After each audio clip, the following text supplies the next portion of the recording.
Time for what? Time for what? Experience in college. Time for reinforcement. Time for liftoff! Where nothing is impossible unless you think it is impossible. College. I have my college scholarship. Yes. Boom. College ran by real fast. You hung in with the best college. First time for everything. Well, what are you waiting for? What are you waiting for? Let's do this thing. Genius, let's do this thing! Welcome everyone to the show. We are back, but this time we're going to talk about one part of college admissions most students overlook, but most adults have to deal with one way or the other, and they are interviews.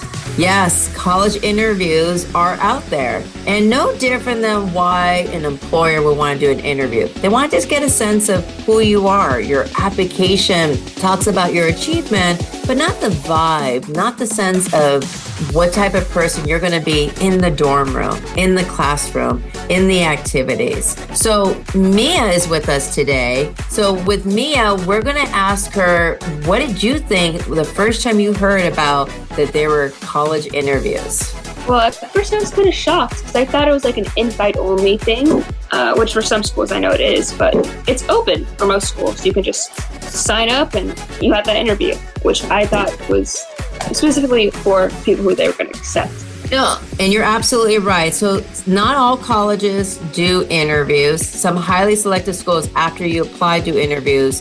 Do you know that they're not guaranteed, those schools that do that? I know that. So Georgetown, for example, if you don't do a search in part one of their application, they don't do it. Or if it's a challenge for them, find an alumni or someone to interview with you, so they don't guarantee it because of lack of staffing or just shortage, because there's so many applicants out there.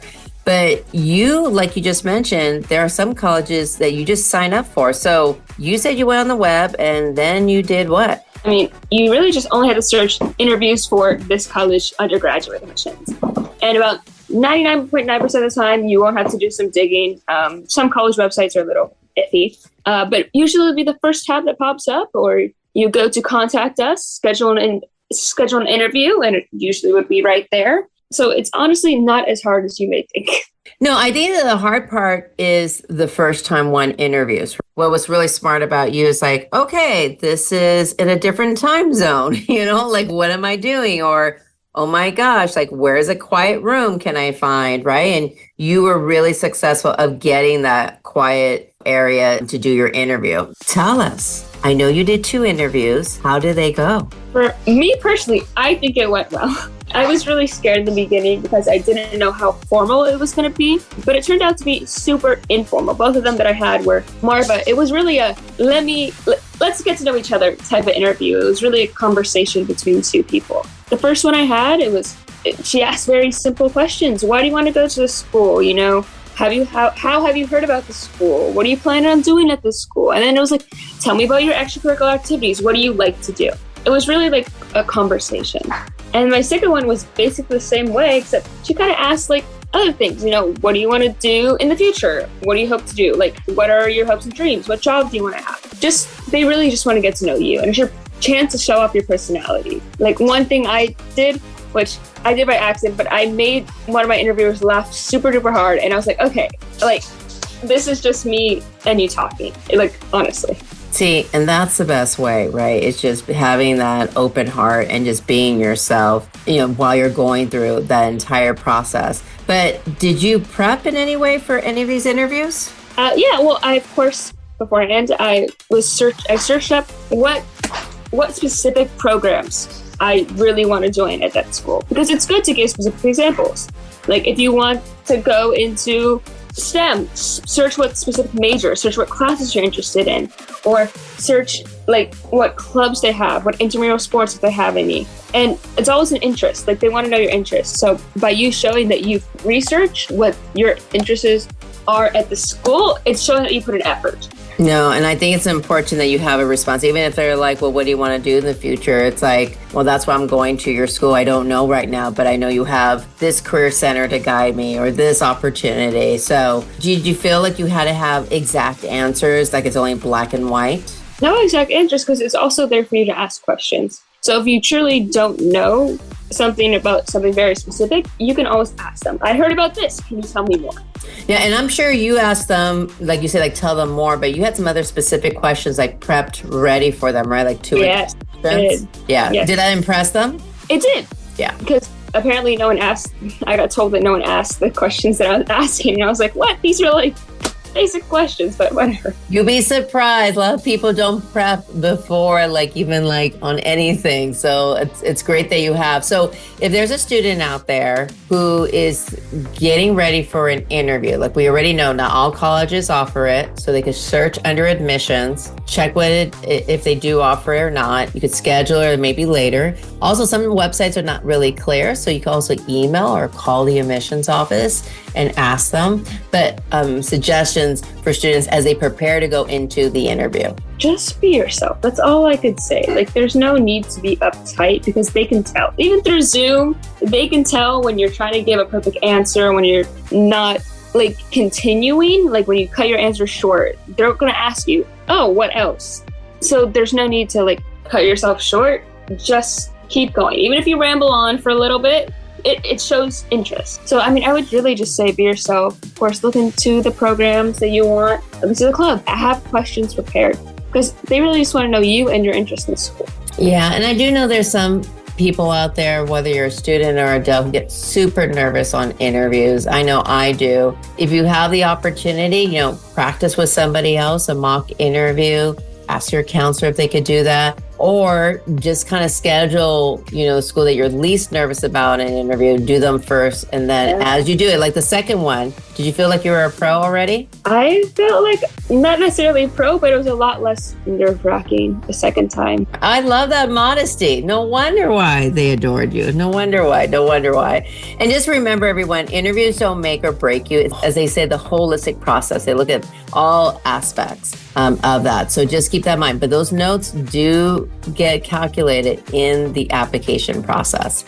So just know a lot of them are just definitely optional. So, but if you feel that you're going to be comfortable, go do it. Why not? They're really like, other than timing, like it can't hurt you. It really can't.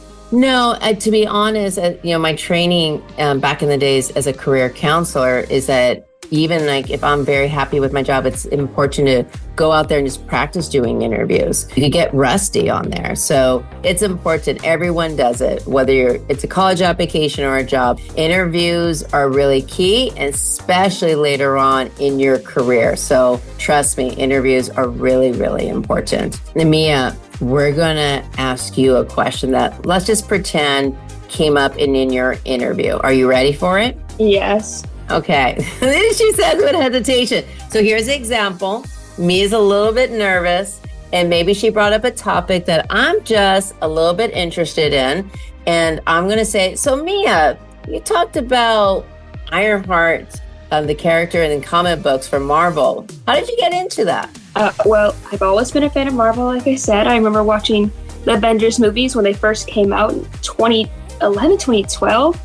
And so I got into the comics and I realized, there's not many POC women in comic books. But in 2016, there's a comic release called Ironheart. And Ironheart is this super genius, young 15-year-old Black woman who adores Tony Stark and wants to be like Tony Stark. And I found that amazing. Someone who wants to be an engineer, who wants to go into STEM, and who looks like me, like that's just amazing.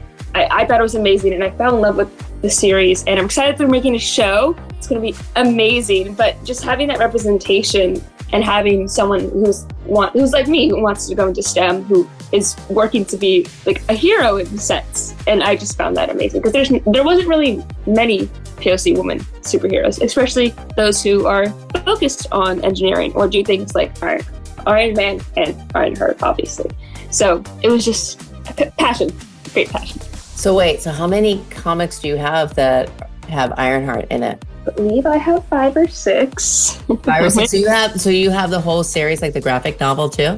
Not the whole series. I think I'm missing a few.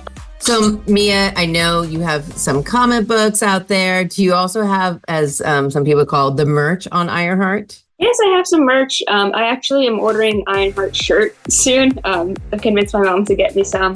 So I will be wearing that to school probably a lot. I have a keychain and I need more because sometimes it can be hard to find some specific merch when the show's not out yet. But no, I'm working on it. My Okay, I have collection. to give you some of my connections of this artist who is a Black owner who makes his own designs. So I haven't seen Ironheart, but maybe I'll see it later on. And before we get too geeked out, nerd out about this, because I love comic books in general, and Ironheart is so cool.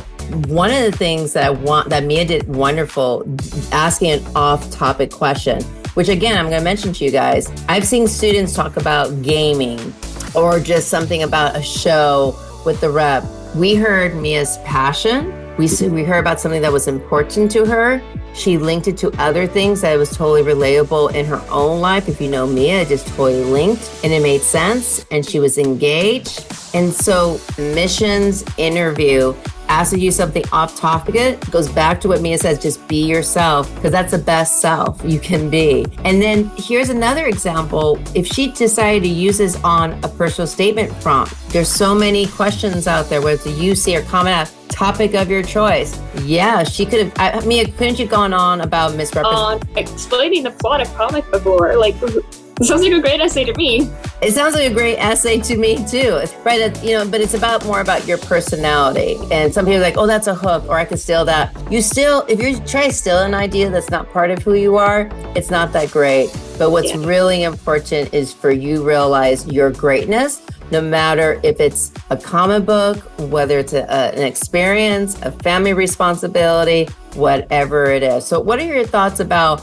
off-topic questions, whether for interview or you writing about it on one of your statements? I mean, I kind of like them because it's not, a lot of them aren't specific to the school. You have a chance to talk about whatever you want, which sometimes you don't get in college applications. You have to stick to a prompt. Or when you're in an interview, them just asking about a TV show or the comic books or whatever is just a chance for you to tell what you like in a non-academic sense, which can be hard to find sometimes when you're doing college applications. No, and that's something that's so important because remember, they're looking at you, will you be successful in the classroom, but with your roommate and other guests. So do not hesitate to speak about topics that you love. And one topic I always love to talk about and with someone that person is Mia. So Mia, thank you again for all your wonderful stories in your college admissions journey. And until next time. Bye. Thank you for listening to SI Counseling Podcast, where we help our students strive to respond courageously to the opportunities and challenges of our time.